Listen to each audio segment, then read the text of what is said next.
আবারও Big Bash নিলামে রিশাদের বাজিমাত। টুর্নামেন্টের ১৫তম আসরের নিলামে গোল্ড ক্যাটাগরিতে প্রায় ৩,২০,০০,০০০ টাকায় রিশাদকে দলে নিয়েছে হোবার্ট হারিকেনস।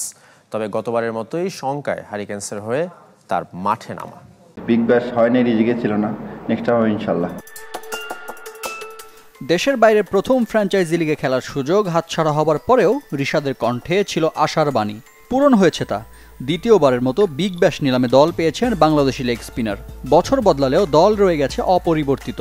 চড়া দামে জায়গা হয়েছে হোবার্ট হারিকেন্সে। রিশাদ যেন হোবার্ট হারিকেন্সের লাকি চার্ম। টুর্নামেন্টের ১৪তম আসরে রিশাদকে দলে ভেড়ানোর পর প্রথমবার চ্যাম্পিয়নশিপের স্বাদ পায় ফ্র্যাঞ্চাইজিটি। যদিও বিপিএল এর সাথে সাংঘর্ষিক হওয়ায় বিগ ব্যাশে একটিও ম্যাচ খেলা হয়নি রিশাদের। তবে বিগ ব্যাশের ১৫তম আসর সামনে রেখে ৪৫০-র বেশি বিদেশি ক্রিকেটারের মধ্যে রিশাদ সৌভাগ্যবানদের একজন।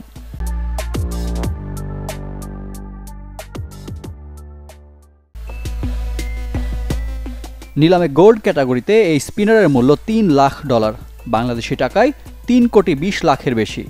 পুরো টুর্নামেন্টে দলের সাথে থাকলে চুক্তির পূর্ণ অর্থ পাবেন। তবে অনিশ্চয়তা আছে এবারও। বিপিএল এর সাথে সাংঘর্ষিক সূচির কারণে এমন সংখ্যা প্রবল।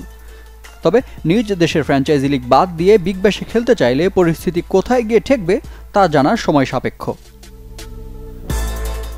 অস্ট্রেলিয়ার ফ্র্যাঞ্চাইজি লিগ বিগ ব্যাশের ইতিহাসে এখন পর্যন্ত একমাত্র বাংলাদেশি ক্রিকেটার হিসেবে খেলার কৃতিত্ব সাকিব আল হাসানের। সরাসরি নিলাম থেকে নাম না লিখিয়েও টুর্নামেন্টের ভিন্ন দল অ্যাডিলেড স্ট্রাইকার্স ও মেলবোর্ন রেনেগার্সের হয়ে বিগ ব্যাশ মাতান নাম্বার ৭৫।